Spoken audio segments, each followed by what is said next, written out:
Hey everyone, I'm super excited to be joined today by John Rossman. He's a former Amazon exec and a best-selling author, and he's got with him the recipe that can be used to turn mediocre organizations into real juggernauts. Not only that, he's used it with corporate execs to completely transform what they're doing. What I like about John is he's not one of these authors that has one neat trick, but really has a comprehensive look at the mindset and tactics that we need to change everything. Let's find out. John, thanks so much for joining me here today. Maybe for folks who don't know, can you give us just kind of a quick background of who you are, what you've been up to? Yeah, Jeff, thanks. Great to be here. Quick background. I'm old, so it's hard to do a quick background, but I was an early leader at Amazon. I helped launch the marketplace business, and I've made a career out of solving hard problems for customers, solving hard problems for operators, solving hard problems for business models.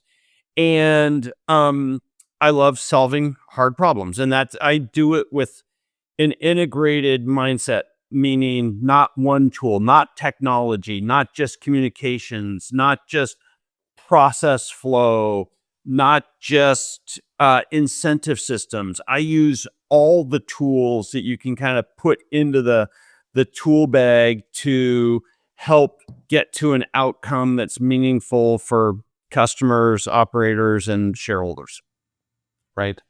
So when we think about hard problems in, a context of 2025, what are the hard problems that, you're hearing about as you're doing your rounds? And are they the same hard problems from, 2 or 5 years ago, or like what are the hard problems that people are grappling with? I think the hard problems are durable. Some of the tools that we have are maybe in flux a little bit, but you know, growth is always a challenge, right? Like, how do we maintain competitive advantage and continue to outgrow kind of, our relative peers in our industry space? I think scale, which is different than growth, scaling is always kind of the hardest thing to do. And what scaling means, being able to do more on an improving unit cost or efficiency basis, right? So you have to actually get better at what you do. Um, Driving hard change. Like, at the end of the day, at their best, companies are good operators. What they don't tend to be is both great operators and have a system for how they innovate, how they grow, how they change. And so change becomes the elusive core competency. And we wrote Big Bet Leadership because this game of creating transformation is primarily a game that people lose at. I don't believe that you have to.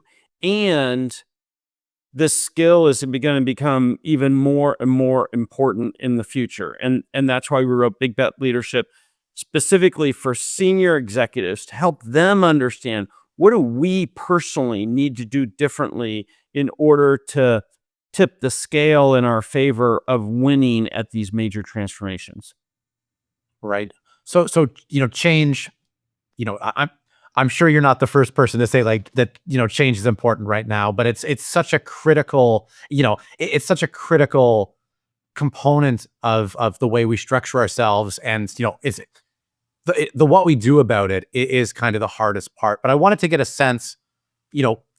What has changed about change, I guess. And one of the things, you've talked about is the notion of us being in this, you call it a hyper digital era. What does that mean? And what are the implications for, change? My belief is that we are entering an era that's driven by three mega forces, not one, right? And so, a lot of people would say AI is the mega force. Well, I believe disruptive technologies are a mega force, but not the only one. The other one is kind of the aging of our workforce, which is a combination of both kind of the aging of our workforce and the decline in birth rates, which is going to create an even harder burden for companies to retrain and attract skilled talent. The third mega force is the indebtedness of our countries. And, in the US, it's projected that by 2050, 75% of our federal budget is going to have to go towards either debt service or, programmatic spend, like indebted spend. And the only way out of that is to actually grow the economy faster, is to innovate. And what those mega forces are going to do is it's going to put incredible pressure on changing productivity within companies. And I think what's going to be the hallmark of this next era is that while we've seen really great customer experience change and business model transformation in the past 25 years, if you look at back office productivity, it's been relatively flat. And I think that's what's going to change in this next era, which is equivalent productivity is going to have a 10 to 100x change relative to the companies of today. And that degree of change is going to create both a lot of opportunity and a lot of disruption. And so the companies and the leaders who I think experiment early and often and realize that it's a journey, not a one-time transformation, versus those that are reluctant in building the capacity of being able to know how to change, they're going to be the losers. And so there's both opportunities and losers. And I think some of the losers will be some of the winners of this past digital transformation era. But that's we didn't write this book for everybody. We wrote this book for the leaders who realize what a tricky game this is and are looking for a playbook to help digital senior leadership do this job of transformation better, because obviously they don't today. So you mentioned some of the, I tend to think along the same lines of like who are going to be the winners and losers, and what do they have to get right to get to the winning path. You mentioned some of the winners some of the losers may be previous winners from the last wave of innovation. Why do you say that? And what's kind of at stake here, I guess? Yeah. Well, the reason I say that is because past success is no guarantee of future success. Like, the game is always on, right? And just as an example, let's take Google as an example, right? On one hand, the world's best business model ever, and everything, right? Like, incredible gross margins, 90% market share of search. They've defined and grown the search category for the past 20, 25 years. Well, they're still being under indictment for monopoly and unfair practices, but yet, there's now real threat and competition in their business. How they respond, are they able to respond? How the past puts them in a trap and in a tricky situation to be able to actually not just technically respond, but from a business model and from a culture and from an incentive system be able to respond. Who knows the answer to that? But that's an example of a company that has clearly been a winner in the past digital era. 2 years ago, nobody thought they were under threat. Today, I think they're clearly under threat, and they're trying to respond to it.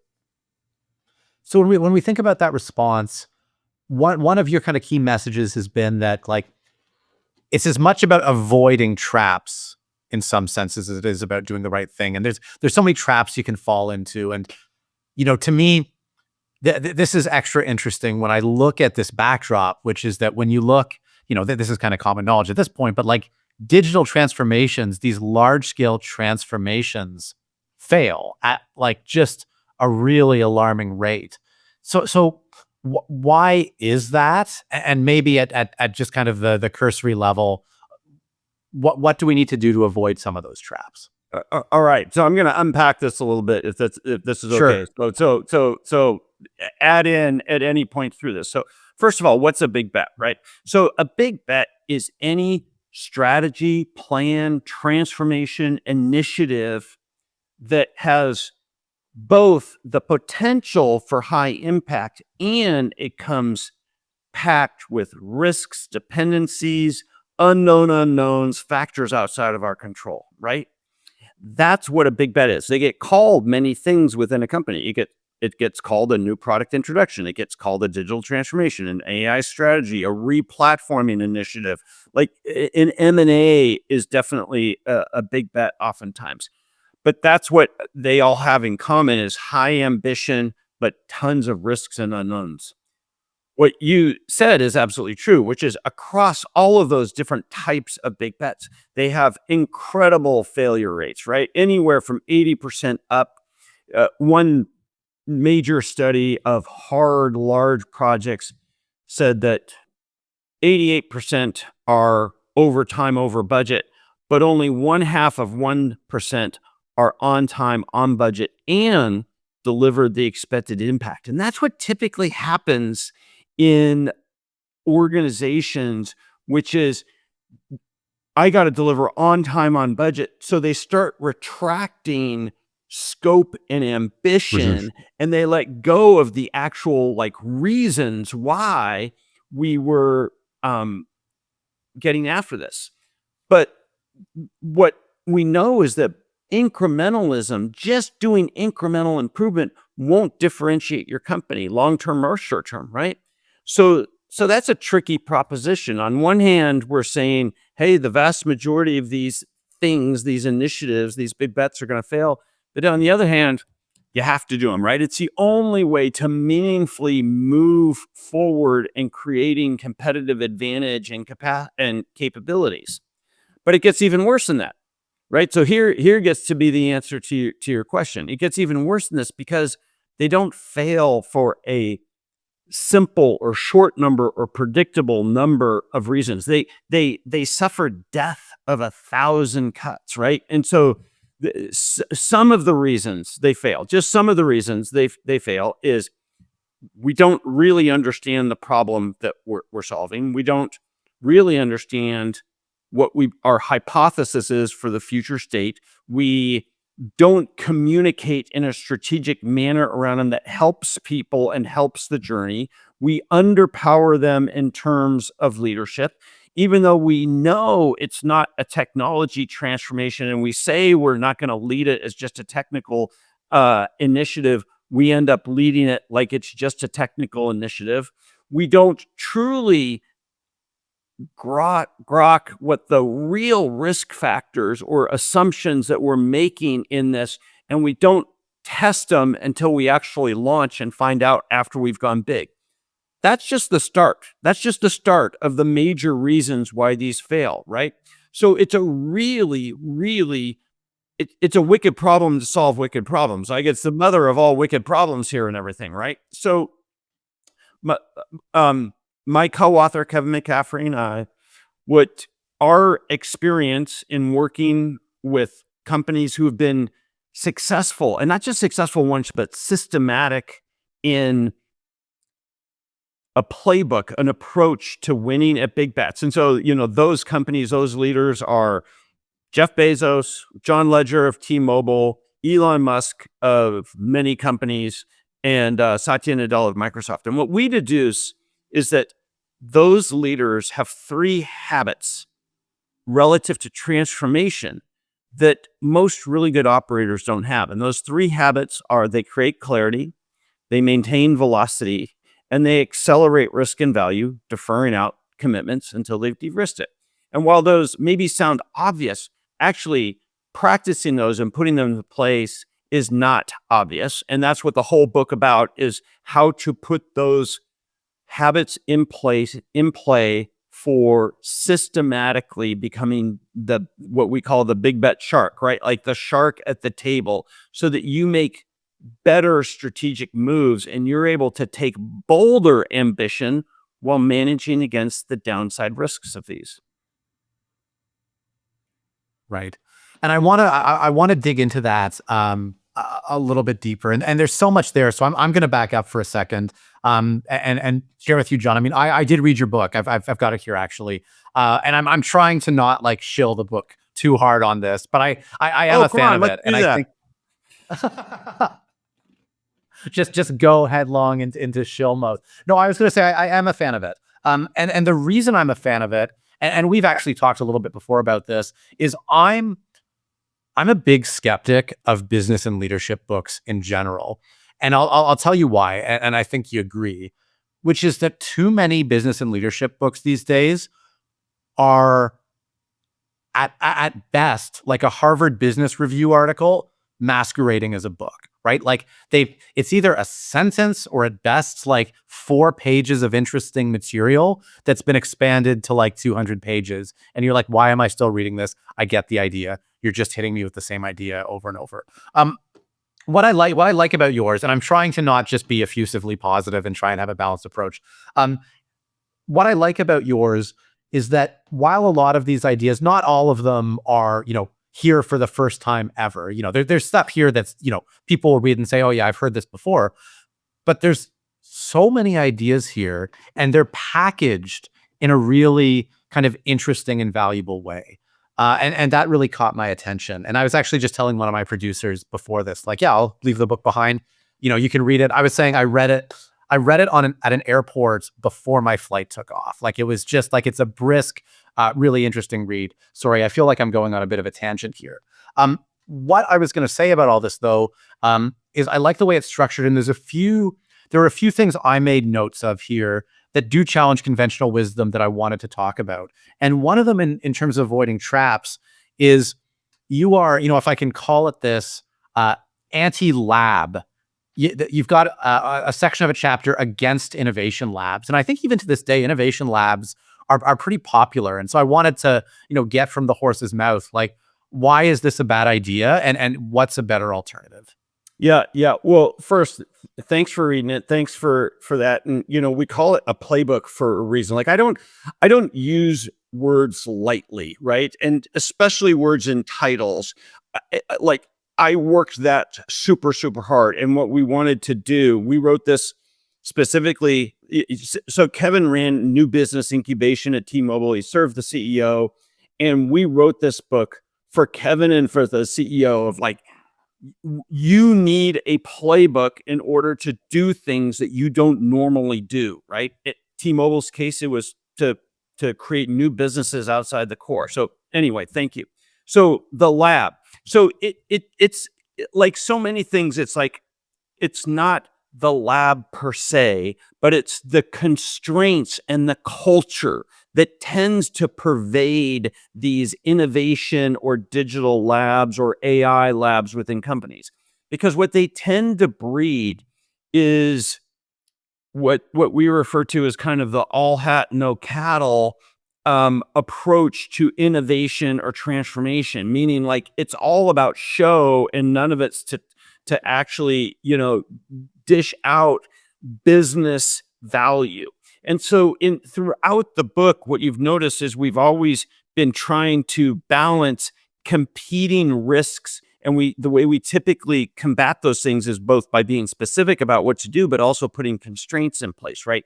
Time constraints, people constraints, length constraints, all those types of things, because you have to create a sense of urgency. And that's what tends to be lacking in an innovation lab is a sense of urgency in order to test and prove things out. Yay or nay, is it a winner or not? And should we proceed? And it's that level of accountability that tends to be missing. Now, it's not all the lab's fault, right? Like, or the people within the lab. It's the environment, the constraints, the leadership, the mission, the tools that they get at their disposal in order to accomplish the mission. So it's a system that has to be put together correctly. So you can have a lab if you do it right. But at the end of the day, the team needs to be led by a high judgment senior person who has some pretty lateral capability of being able to make decisions. This person has the wherewithal, the gravitas to be able to make things happen across an organization of scale and really across an ecosystem of scale. They need to be given, as I said, kind of lateral decision-making capability, because speed to learning, speed to testing is the thing that we are trying to optimize for. It's not unit cost. It's not some other policy. It's speed. And just grokking that, understanding we are optimizing for something different. It's speed to learning, not speed to launch, not speed to revenue. It's speed to learning. And we have to engineer whatever we do, whatever sort of team or environment or lab we set up. That is what we are optimizing for. If I can get that across as one of a few key points, okay, now we're making progress. We can accomplish the principle in a variety of ways, but you have to truly recognize the problem and have a principled approach to solving that problem. So it's less about, having a centralized team, but more about being able to be responsive. And if I can mix metaphors a little bit here, it can't just be an ivory tower. It has to be close enough to the front lines that you can get real responsive feedback and figure out if this thing is gonna fly or not. That was That's exactly it. In fact, we say like having a small dedicated team is the critical manageable factor of being successful. Not the only thing, but critical. It's just to draw attention to the point. I poke fun at most labs because they aren't set up for success in this way. Right. And you mentioned something else, which is being able to be responsive, right? And I have another note here about decision points for leadership, right? That you have to be able to make clear decisions. Can you unpack a little bit about what that means? Yeah. So across the lifespan of any one big concept or a portfolio of concepts, like there are these high stakes moments where you're making a decision, right? And the decisions tend to be, do we fund? Do we proceed? Do we pull back? Do we pivot? Do we kill?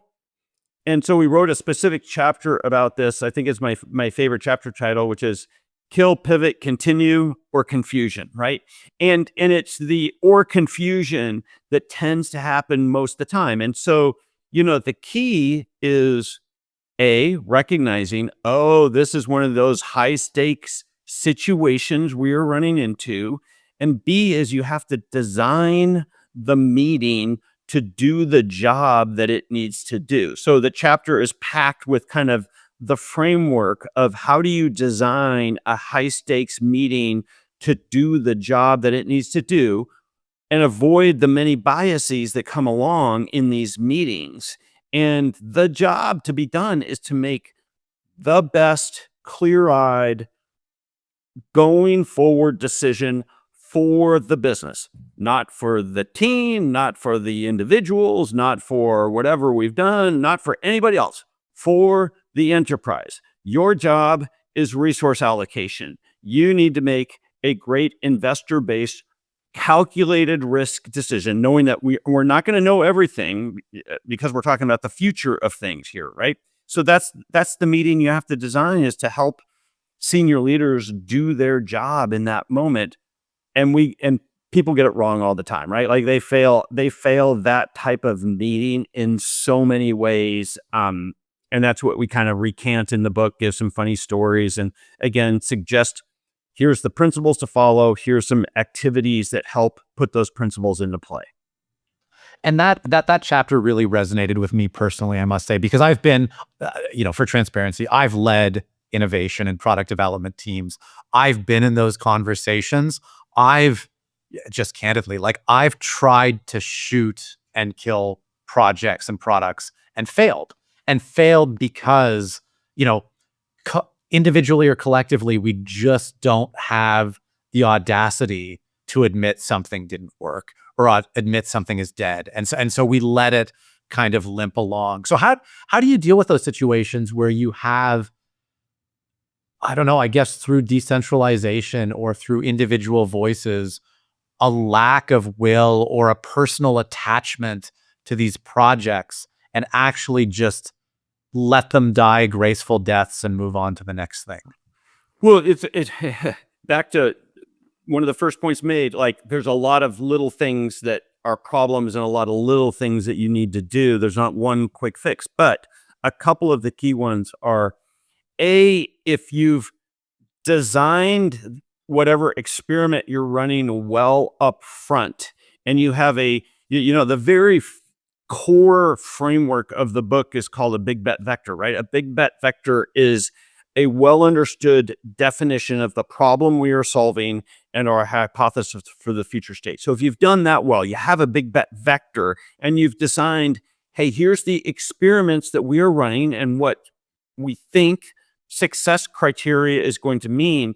Well, then you have a good baseline to take into that meeting. Secondly, is you need to write up as clear-eyed critique as possible as far as like what we've learned and why, right? So again, this habit of writing things out, sending them to people before the moment, because this sort of stuff you want to process, right? You want to, do the figurative sleep on it a little bit, right? And I don't think good decisions like this get made in one meeting. They get made when people have been thinking about it a little bit. So you need to give them the material, the fuel to be thinking about beforehand.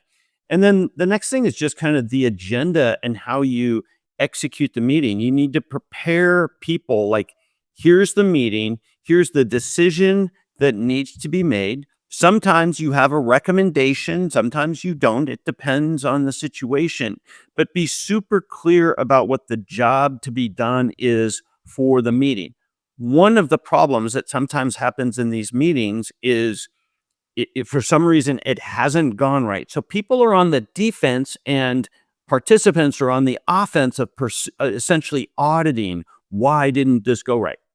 That is not the job for this meeting. Maybe there's a separate occasion to do a post-mortem reflective of like, why didn't it go well, and everything, right? But that's not this meeting, right? This meeting is about what do we do going forward?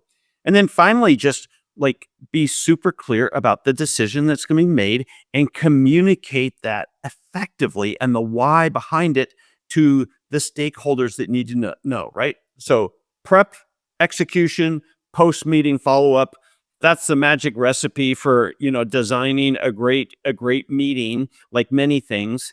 And these meetings are high stakes meetings. So you really need to put effort into thoughtfully designing and executing them.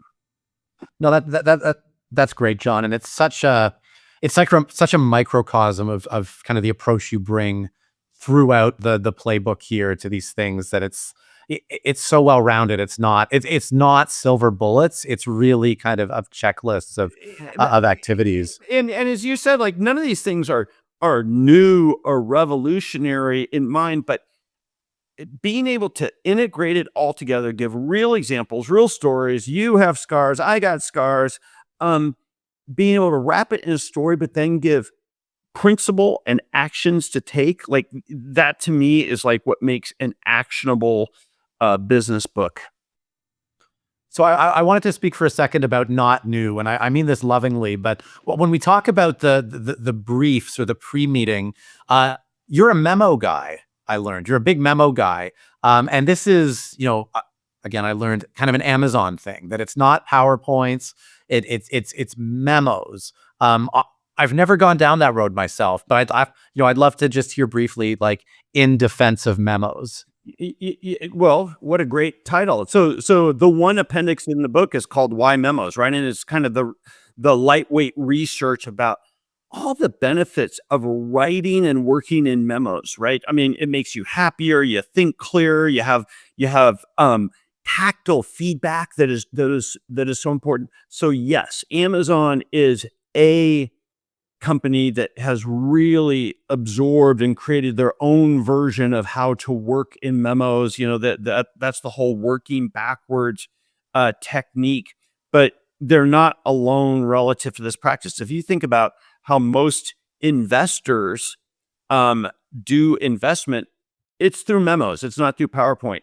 Legal briefs don't get done as a PowerPoint. They get written as a memo. It's because matters of substance require subtle communication, and they deserve clarity, right? The first leadership habit we talked about is create clarity. Clarity is both simplicity of thought and completeness of thought. when a situation is difficult, complex, PowerPoint is a horrible medium in order to help your audience do their job, right? And that's why, you can do it in things other than memos. But at the end of the day, memos are a great way to both get the best out of a group of people who are thinking about a situation and communicate it to others who need to understand it to whatever degree that they need to understand it. It's portable. You can work asynchronously. There's just all sorts of benefits to it versus, the medium du jour, which is PowerPoint. That works for simplistic, well understood problems and situations, but it does not work for complex situations. Right. So this really just forces additional structured thinking, clarity of thinking, and for you first, I guess, for your team first, and then ultimately for the audience. Yeah. At the end of the day, you're both thinking for the group, like, okay, what do we believe in? What's the problem? We need to get figuratively on the same page. But then you have a job to be done, right? We need to help other people either participate and make decisions or give their input to it, or they need to understand and participate. Well, there's different varieties of this that you do for different audiences, but they all flow from the same substance, which is kind of this big bet vector, right? Like, what's your problem and what's your hypothesis for the future state? Got it. There's a piece I want to unpack here a little bit that we've talked around kind of, which is the leadership, the people with gravitas. There's a phrase you use, which is extreme accountability, which is a nice little bit of marketing, but it's also a notion that A little Jocko Willink right there, right? So nice. It's a notion that sounds really good. And, I'm sure you have some of the same scars that I do, where as much as we can get on the rooftop and, wave the flag of accountability, there's organizations where there is it's more receptive to a culture of accountability, and ones where it's just people, maybe from the top down kind of bristle at accountability. And so can we unpack that a little bit? Like, what do you unlock when you get that? And, if anybody's listening to this and saying, oh, that would never fly, in my organization, how do you kind of pave that road? yeah. So rarely, I'll say never, but rarely is a initiative of substance solely stovepiped within an organization, right? So an initiative always, organizations are organized in silos. Big initiatives, transformation changes cut across an organization, right? And so they're always messy from a structure standpoint. And having a leader who is driving an initiative is key, but that's not enough. Like, again, you actually have to equip them with the tools to do that job. So back to memos, one of the tools that you write once you understand the problem you're solving and your journey that you're going to be taking is you write a future press release. And this future press release announces to the world, it's a fictitious press release, but you use it internally. It announces, hey, here's the journey we're going on. Here's why we think this is critical to a customer, what the most important essence is that we're bringing forward. And here's the hard problems we're going to have to solve on this journey. You don't necessarily say how you're going to solve them. You just get them on the table. And, what Jeff Bezos did for me when I was launching the marketplace was he made it clear to the organization, hey, here's the mission statement. If John comes to talk to you about the mission, we work for the mission, and everything, right? So we're cutting across org structures and job titles, and we work for missions versus for a job title or for siloed objectives. And if you can do those two things, which is both put a good leader in place and equip them with essentially the permission slip, the orders from the general that like, hey, I've been ordered by the general to get this done. Well, then you can have better, we'll call it negotiations. You can have better discussions and drive quickly what needs to be done versus all the escalation up and down an organization in order to get like one thing done across an organization. So that's an example of the kind of extreme ownership that I think is, if you can equip it, it's like a catalyst. Like it truly means, if you know what a catalyst is, it's a substance that in a chemical equation, if you put in a catalyst, it requires less energy to get to the transformation, to get the output. It's the same thing here. If you can do this, it will take far less energy to get through this transformation than if you don't operate in this manner. So I could not agree more. Like I'm totally bought into that model. And one of the things we hear about more and more, especially when we talk about, the nature of change and the need to be responsive, is you mentioned that, traditional organizations are still very siloed, right? There's all these groups. They're designed in a way that's almost antithetical to adaptive change, right? Like everybody does their own component and they get really good and specialized at that. And if you want to change everything at once, there's sort of this built-in resistance. And in your world, you're saying like, okay, well, let's get whoever's doing this, big bet needs a master key that they can work with everybody and change this. There's an alternative in my mind that may be harder, maybe not, which is, do we just need to change the operating models of organizations in general and say like the organization of the future is going to in some way abandon these silos? Is that realistic? Is that totally fanciful? And where does that fit in your mind relative to this model?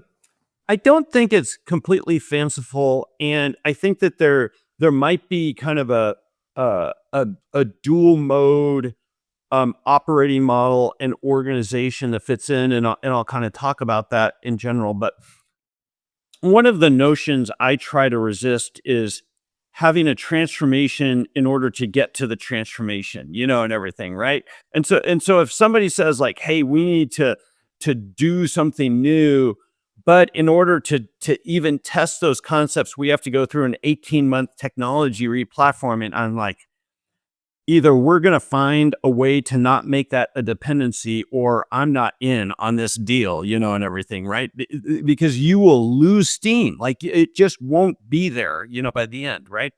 So you have to find a more clever manner of defining and at least testing these concepts before you go through all the other dependent transformations that you think you need to go through. So that's one answer. And that's really what I'm trying to do. And we're trying to do here is like, let's not have to go through a big org reshuffling in order to situate ourselves for the end game transformation we want. Let's work backwards on this. But I think that the organization of the future, in some cases, could be something that parts of Amazon model, which is, you've heard of service-oriented architectures, right? SOA, which is like encapsulated capabilities in software that are meant to be more independent and create less dependencies across other components of software architecture. Well, I think that there's an equivalent to an organization, the service-oriented organization. At Amazon, they call them two pizza teams, right? So it's small teams that own independent capabilities that integrate and can be used across the organization in a self-service manner. So I think that model in some cases might provide both like the continuous operating capability, that's like what your business has to do at scale, and allows for easier change and transformation processes going forward. But even in that case, transformation is messy. I do believe that if a business is primarily like, you have to be both a world-class operator and a systematic innovator. I think organizing around being the systematic operator makes sense, and then creating compensating mechanisms to put in the systematic transformation change. That probably is the mindset for most companies. But I'm open for other ideas on this and everything, right? Like there's not, my version or no version on this discussion. No, it's fair. And I mean, you had me at like not transforming for the sake of, a transformation. So that, I think that in many ways tells the whole story. And I really like that. You did veer down an avenue that I wanted to follow, though, around the service-oriented architecture. And I wanted to talk about IT in general, because you had a very damning sentence that touched me personally, which is that you said something along the lines of IT is going to end up being the greatest tactical challenge to any large scale transformation because of all the nature of legacy technology. And your proposed solution was, kind of IT systems be damned, work around it. Find some way to ignore the legacy stuff, get a just kind of good enough parallel, alternate parallel universe that you can work in, and make it work until you're ready to scale. And, John, I come from a world where I've done a lot of work with CIOs, and this is one of the kind of existential challenges for CIOs and for IT departments right now, which is they're left holding the bag for all this legacy technology, whether it's a mainframe system or, God knows what else from the last, 40 years. What's kind of your outlook for this entire function and how we bring this along for the ride? Is this just like an organizational curse that has to go somewhere, or should transformational and change-oriented organizations have a better approach for how they, kind of unlock technological capabilities? Yeah. So, thanks for inflaming rage from all the CIOs against me here, and everything, right? But I think CIOs have the world's hardest job, right? Because on one hand, they have to provide highly available, highly consistent, auditable systems of record to run today's business. And supposedly, they're equipping the organization to be able to make changes, and oftentimes they're put in the forefront of, like, you're our thought leader in terms of innovation and tech and disruptive technologies. And there's probably a few other things that they have to do. And you have to safeguard the perimeter from a cybersecurity standpoint and all these things. Well, that's a brutal job description. And what typically is going to happen is the organization and the team is going to fall back like, okay, job one, keeping systems running of today and maintaining the security perimeter around our business, right? And so it's like, if I'm going to fail on any front, it's going to be on the other agenda items that we just walked through. Well, in the short term, that's a great lens and a great decision. But over the long term, I actually think that that's the wrong priority. You have to do it all, and stuff, right? And so I think the challenge for a CIO is, how do we actually do it all? And that takes resource commitment from the enterprise. So the whole investor base and executive team and alignment has to be created where, we are going to not just fund, but we are going to participate with this team in these other agenda items of innovation and equipping our organization to be much more of a digital first organization or AI first organization, not just a company that uses technology to execute its transactions today. And that takes a multi-talented leader to be able to pull that all together under one umbrella. So I think in a lot of cases, I would think about a two umbrella situation here, because I think that that's a hard agenda and it's a hard leader to find to be able to do all of that. But in either case, it's an enterprise commitment relative to that agenda. And the thing that I think we both are antithetical to and will call out is, when you say one thing but you do another thing. You say you want to be innovative, you say you want to leverage AI to reinvent a business, but then you starve it from resources. You ask people to do 5 jobs at once. You won't make quick decisions relative to to policies that slow everything down. Like you won't do the incumbent things in order to live that headline that you want published out there.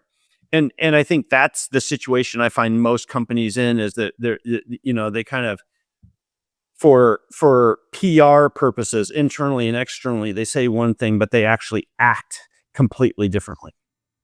Right. And yeah, I mean, I think that we keep coming back to this. I think you and I think very similarly, but when I think we're a little bit outside of your realm now, but when I think about how to actually do that, and you said a few pieces of this, I mean, one piece is making sure you get kind of investment mix right, where you have, budget unlocked for doing the things beyond the basics, and getting, the senior leadership team bought into the fact that you need to be doing that. But the other one, and you mentioned this as well, and I want to beat it up a little bit, is either what you call the two umbrella situation, or, to me, one of the major kind of faux pas here is CIOs or technology leaders who are sort of armies of one and are saying like, this is what technology the organization needs, and kind of declaring that this is the answer. What I've found, and I'm curious on your perspective as well, is almost implementing some of the playbook that you've got, where it's, how do I start to partner with other senior leaders who are either partners or sponsors, and get a sense of what they need, what their big bets are, and how technology actually enables that. And so suddenly I'm not the lone, CIO, CTO saying, I've got the secret to tech. It's no, this is the business challenge, and this is the business challenge that tech can solve. Now you're not funding technology for technology's sake. You're funding a solution to a business challenge that involves tech. Do you buy that? Would you change anything about that? I do. I wrote more extensively about this in one of my books called Think Like Amazon. But I think this notion of kind of distributed technology ownership as close to the edge as possible is a really good notion. Again, you have to architect it really well. You have to have a set of standards in which you organize across the company for, but empowering the business and the operators that are closest to the edge, I think, is a powerful way to think through, solving for some of the things that we're thinking about here and everything. But I said, like, one of the issues that comes along on these is that we say this isn't a technology initiative, but we actually operate it like it's a technology initiative, right? And that's why I would hesitate to structurally have kind of the big bets team as part of the IT organization, or at least solely within the IT organization. Again, you can solve with it in different ways, and it clearly depends upon kind of the role that the CIO would have within the organization. I know a few CIOs who could pull this off, and everything. Like, they are the operator in the business and everything. But typically having it, like Kevin McCaffrey, Kevin was part of the enterprise strategy team. That was a good alignment of kind of this team that was set up to go across the business. And just by operating MO, like, people were used to, the strategy team kind of pokes their nose into everybody's business and they speak for everybody and they understand the whole business really well. They were well set up to take on this new agenda item of new business incubation. I would look in general for an alignment that's like that, versus being solely within, kind of a technology organization. Unless the business itself is core technology, then, in a lot of companies today, the technology function is still the IT function, and they're both equipped, what they're measured by, how everybody sees them is like, they provide our core transactional systems of today and kind of run some new technology upgrade projects. Like, that's kind of their core competency. They're not equipped to rethink the business and to make calculated risks in terms of like what the business of the future is. They're just not set up for that. It's a completely fair point, and it's, I think, frankly, a really concerning one for a lot of CIOs who think about their own careers. I mean, we've seen this happen again and again over the past, 10, 15 years where they're not, and they end up, I hate to say babysitting a lot of this core technology. And then groups like Enterprise Strategy get the approval and the budget for these like sexier technology ventures. And what sort of triggered me in a really powerful way, for better or for worse, is when you used the phrase like the alternate reality, right? And there's because there's a world where the alternate reality is actually the valuable one, and it's what the business needs. And the real legacy reality is what the CIO and the team are left with, but it's like, oh, we don't care about that. We just have to have that, right? It's not valuable. It's just must do. And suddenly, as IT, you've lost your mandate to actually do anything exciting. And so, yeah, I mean, looking at it from the other side of the house. Let me add into this, which is it's not just the CIO who suffers from this challenge, right? So a P&L owner or a large divisional owner, asking them to also reinvent their business, I don't think that tends to work either. One of the great Canadian business authors, Roger Martin, has written extensively kind of about this challenge of the incentive systems. And it all comes back to, the incentive systems, and these operators are set up like you got to deliver revenue, margin, customer satisfaction, and everything is driven across that. Asking them to also like, oh yeah, and help create the business of the future. There's so many challenges and biases involved in doing that and everything. It doesn't tend to work out well. So I think that's the challenge for assigning any big operator in a company this mandate. That's a problem. Yeah, it's a it's a really good point, and it reinforces again how you structure this. And again, I'm not gonna be able to summarize everything you've got in the in your model and kind of one pithy sentence, but the simple thing is work backwards. Work backwards from like, what's the mission we're trying to accomplish? What do we think the main challenges and biases for, like, why would we be successful or why would we fail at this, and set it up, design it in a purposeful way to counteract the reasons that we know these things fail. And that's essentially what all of Big Bet leadership is doing, is like recognizing these challenges and creating an alternative principle-based approach that has tactics and really works if done correctly and done as a system to counteract those very human nature based challenges and organizational challenges that we've been talking about here. Yeah. No, it makes complete sense. It does make complete sense, but yet we know that the vast majority of people will just proceed in their normal, like, PMI driven approach to how they do projects and large scale initiatives. And they think they're going to be the exception case of somebody who can actually plan these things extremely well. Again, like, simple notion, big bets, big is the size of the ambition. The bets are actually a recognition that we don't know the future. We can't play for it completely. So we have to accelerate the things that should be tested early, test them out before we proceed with big commitments around it. That's the big bet playbook. For sure. And there's another piece I want to push on a little bit, because we talk about why these things go wrong and how we get set in our ways. And you touched on this, but senior leadership buy into this, having a very senior sponsor who can structure this, is bought in and make it happen, and is willing and able to do things the right way. Like, this is must do, right? Like, to me, there's a dirty little secret here, which is if you're, a line manager or you're someone stuck in the guts of the organization, even knowing the right thing is probably not going to be enough to affect change unless you can, kind of share the gospel. Is that fair?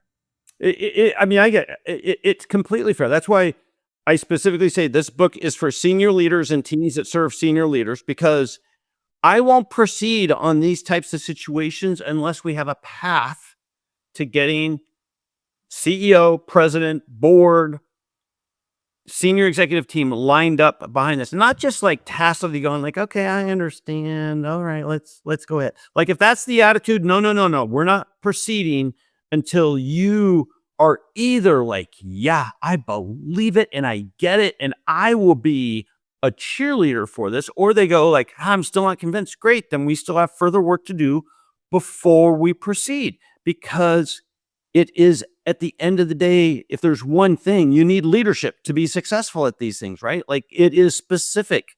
The mission of these transformations requires a different set of leadership skills in order to be successful at it. Period. Very, very, very well said. John, before we, kind of leave off here, I did want to ask you, one of the things I like to ask everybody on here is whether it's technology trends or business trends, what are some of the trends you're hearing now that, you think are BS or you think are way overhyped relative? So I'm not convinced yet that agentic AI is either anything or anything new. Like so this is one I will likely be proven wrong on, but I either haven't seen where it's something demonstratively new or that it actually works. So that's one that comes to mind as kind of agentic AI. I love that one, and I'm really glad you went there, because I feel like I'm of the same mind. I would love to see it succeed. I would love to see, organizations either internally or with their customers, transform what they're doing in this way that seems a little bit ill-defined, and, they can kind of massage it into whatever they want it to be. But I agree. I feel like it's not quite there yet either. But Jeff, do you remember what the last piece of advice I give in Big Bet Leadership is? The last piece of advice I give is to be an active skeptic, right? Active meaning like, okay, I'm skeptical about this. Let's go learn about agentic AI. But be a skeptic, meaning like prove it before you buy into the hype. And I think that is extremely applicable advice on these potentially game-changing, interesting things, but I don't quite get it yet. I haven't quite seen it yet. Don't just write it off, but also don't buy into the hype. Play the middle ground, be an active skeptic on it. I love that. I think that's great advice. John, I wanted to say a really big thank you to being on the show. This was really, really insightful and interesting. Great discussion. Well, Jeff, I appreciate your preparation and easy conversation to have. So I appreciate it.